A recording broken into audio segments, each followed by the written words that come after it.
ഓം കൃഷ്ണ കൃഷ്ണ മുകുന്ദ ജനാർദ്ദന കൃഷ്ണ ഗോവിന്ദ നാരായണ ഹരേ അച്യുതാനന്ദ ഗോവിന്ദ മാധവ സച്ചിദാനന്ദ നാരായണ ഹരേ. ഓം ശ്രീ ഗുരുവായൂരപ്പ അഖില ഗുരു ഭഗവൻ നമസ്തേ. കൃഷ്ണായ ഗോവിന്ദായ ഹരയേ പരമാത്മനേ പ്രണതക്ലേശനാശായ ഗോവിന്ദായ നമോ നമഃ. നമസ്തേ. ആത്മപ്രകാശം ചൊരിയുന്ന നാരായണീയ പാരായണത്തിലേക്ക് ഭക്ത്യാദരങ്ങളോടെ എല്ലാ പേർക്കും സ്വാഗതം. ശ്രീനാരായണീയത്തിൽ 1-ാം ദശകത്തിൽ അവസാന ശ്ലോകങ്ങളായ 8, 9, 10. ഓം നമോ ഭഗവതേ വാസുദേവായ. ശ്ലോകം 8. നമ്രാണാം സന്നിധത്തെ സതതമഭി പുരസ്തർ അനഭ്യർത്ഥിതാനഭ്യർത്ഥാൻ കാമാൻ അജസ്രം വിതരസി പരമാനന്ദസാന്ദ്രാം ഗതീം ച ഇത്തം നിശേഷലഭ്യോ നിരവധികഫല പാരിജാതോ ഹരേ ത്വം ശൂദ്രം തം ശക്രവാടേ ദ്രുമം അഭിലഷധി വ്യർത്ഥം അർത്തിവ്രജോയം.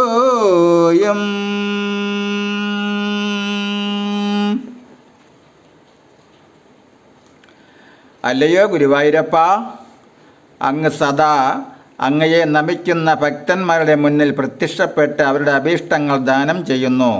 ഭക്തനെ ചിലപ്പോൾ ആവശ്യപ്പെടാതെ തന്നെ അർത്ഥകാമങ്ങൾ കൊടുക്കുന്നു, കൂടാതെ മോക്ഷവും നൽകുന്നു. ഇപ്രകാരം അങ്ങ് എല്ലാവർക്കും എളുപ്പത്തിൽ കിട്ടാവുന്നതും നിറയെ ഫലങ്ങൾ ഉൾക്കൊള്ളുന്നതുമായ കൽപ്പവൃക്ഷമാകുന്നു. അങ്ങ് സർവ അഭീഷ്ടദായകനായ ഭക്തപ്രിയനാണ്. എന്നാൽ ക്ഷുദ്രബുദ്ധികളായ മനുഷ്യർ അങ്ങയെ അറിയാൻ ശ്രമിക്കാതെ നന്ദന ഉദ്യാനത്തിലെ ആ മരത്തെ തേടിപ്പോകുന്നത് കഷ്ടം തന്നെ. മറ്റു ദേവന്മാരെ ഭജിക്കുന്ന ആളുകളെപ്പറ്റി കവിയുടെ അഭിപ്രായമാണ് പറഞ്ഞിരിക്കുന്നത്. കൽപ്പവൃക്ഷത്തെ അറിയാതെ അവർ സുദ്രൂമമായ ഇന്ദ്രൻ്റെ പാരിജാതത്തെ തേടിപ്പോകുന്നത് കഷ്ടതരം തന്നെ. മറ്റു ദേവന്മാരെ ഭജിക്കുന്നത് കൊണ്ട് അഭീഷ്ടം സാധിക്കും, പക്ഷേ സംസാരമോചനമാകുന്ന മോക്ഷം ലഭിക്കയില്ല. അത് കിട്ടണമെങ്കിൽ വിഷ്ണു ഭഗവാനെ തന്നെ ഭജിക്കണം. വിഷ്ണുവാണ് മോക്ഷദായകൻ. വിഷ്ണു ഭക്തർക്ക് അർത്ഥകാമങ്ങളും ഭുക്തിമുക്തിയും പ്രദാനം ചെയ്യുന്ന ദേവനാണ്. ആ ദേവനെ ഭജിക്കുകയാണ് ഉത്തമം. അതുകൊണ്ടാണ് മേൽപ്പത്തൂർ വിഷ്ണുദേവനായ കൃഷ്ണനെ ആശ്രയിച്ചതും. ശ്ലോകം 9.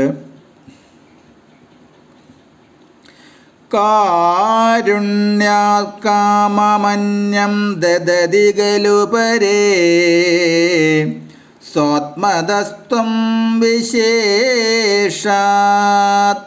ഐശ്വര്യാദിശതേയന്യേ ജഗതി പരജനേ സ്വാത്മനോ അഭീശ്വരസ്ത്വം ത്വയ്യുച്ചരാരമന്തി പ്രതിപദമധുരേ ചേതനാസ്പേതഭാഗ്യാം ത്വം ചാത്മാ രാമ യേ വേദ്യതുലഗുണഗണാധാരശൗരേ നമസ്തേ.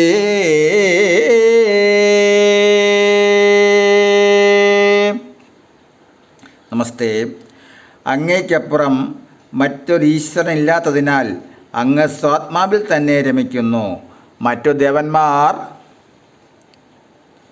അവർക്കപ്പുറമുള്ള അങ്ങയിൽ ആത്മാവിനെ അർപ്പിച്ച് അങ്ങയിൽ രമിക്കുന്നു. മറ്റു ദേവന്മാരെ അപേക്ഷിച്ച് വിഷ്ണുവിനുള്ള ഗുണങ്ങൾ ഈ ശ്ലോകത്തിൽ വർണ്ണിക്കുന്നു. മറ്റു ദേവന്മാർ കാരുണ്യത്തോടെ ബ്രഹ്മസായുജ്യമൊഴിച്ചുള്ള മറ്റെല്ലാ വരങ്ങളും ദാനം ചെയ്യുന്നു. ഭക്തരുടെ അഭീഷ്ടങ്ങൾ സാധിച്ചു കൊടുക്കുന്നു. എന്നാൽ ഭഗവാനെ അങ്ങാകട്ടെ സ്വാത്മാവിനെ കൂടി ദാനം ചെയ്യുന്നു. മോക്ഷം കൊടുക്കാൻ അധികാരം വിഷ്ണുവിന് മാത്രമാണ്. മറ്റു ദേവന്മാർക്ക് അധികാരമില്ല. അതിനാൽ അവർ തൻ്റെ ഭക്തന്മാർക്ക് മോക്ഷമൊഴിച്ചുള്ള കാമനകൾ സാധിച്ചു കൊടുക്കുന്നു.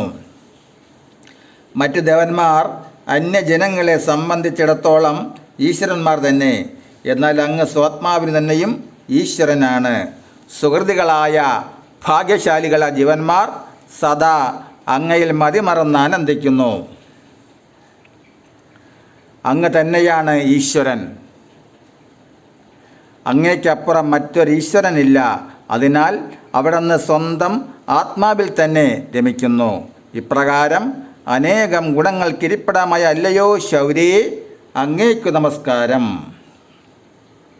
നമസ്തേ. ഒന്നാം ദശകത്തിലെ 10ാമത്തെ ശ്ലോകം. ഐശ്വര്യം ശങ്കരാദീശ്വര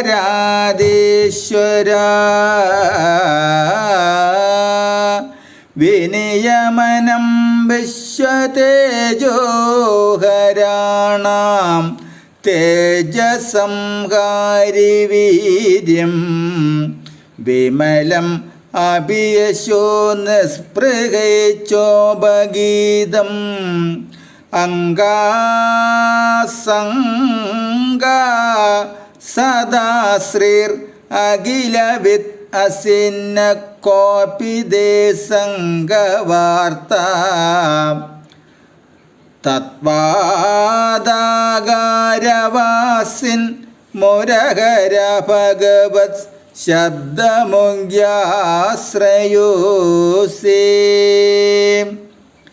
ഐശ്വര്യം ശങ്കരാദേശ്വര വിനിയമനം വിശ്വതേജോഹരാണാം തേജസംഹാരി വീര്യം വിമലമഭിയശോ നിസ്പൃഹേച്ഛോപഗീതം അംഗാസംഗാ സദാശ്രീർ അഖിലവിത് അസിന്ന കോപിതേ സംഗവാർത്ത തദ്വാദാകാരവാസിൻ മുരഹര ഭഗവത് ശബ്ദമുഖ്യാശ്രയോസേ.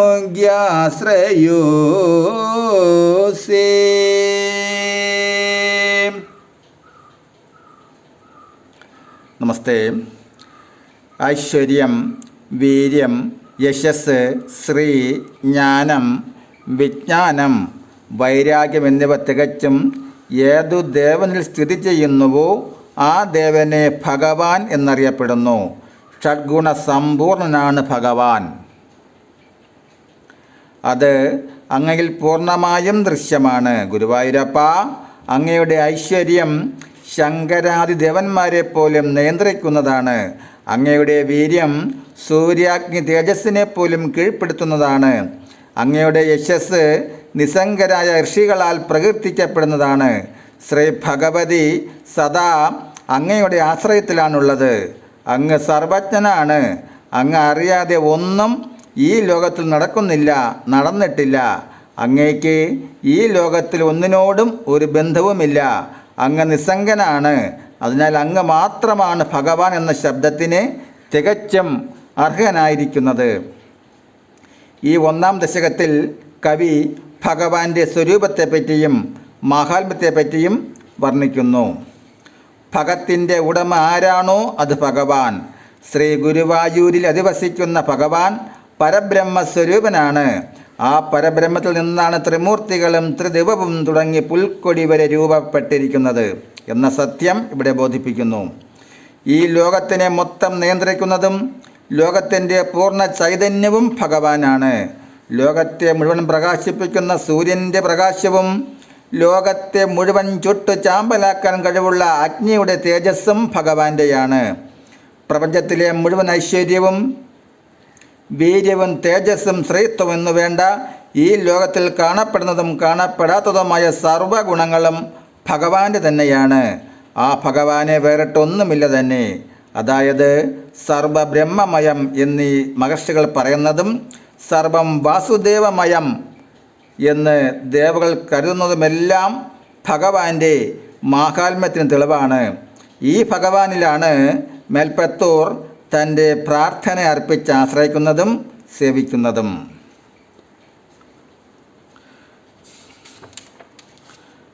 നമസ്തേ. 1-ാം ദശകം കഴിഞ്ഞിരിക്കുന്നു. നാളെ ദശകം 2. ഹരേ രാമ ഹരേ രാമ രാമ രാമ ഹരേ ഹരേ ഹരേ കൃഷ്ണ ഹരേ കൃഷ്ണ കൃഷ്ണ കൃഷ്ണ ഹരേ ഹരേ. നമസ്തേ. നാരായണീയത്തിൽ ദശകം 2 തുടരും നാളെ. അതുപോലെ നിങ്ങൾ ആദ്യമായിട്ടാണ് ഈ ചാനൽ കാണുന്നതെങ്കിൽ ഈ വൈകുണ്ഠം ഭാഗവതാമൃതം എന്ന എളിയ ചാനൽ സബ്സ്ക്രൈബ് ചെയ്ത ബെല്ലും ഓണാക്കിയാൽ എല്ലാ ദിവസവും ശ്രീമദ് ഭാഗവതവും നാരായണീയവും വരികൾ കണ്ട് കേട്ട് നിത്യപാരായണം ചെയ്യാം. നമസ്തേ.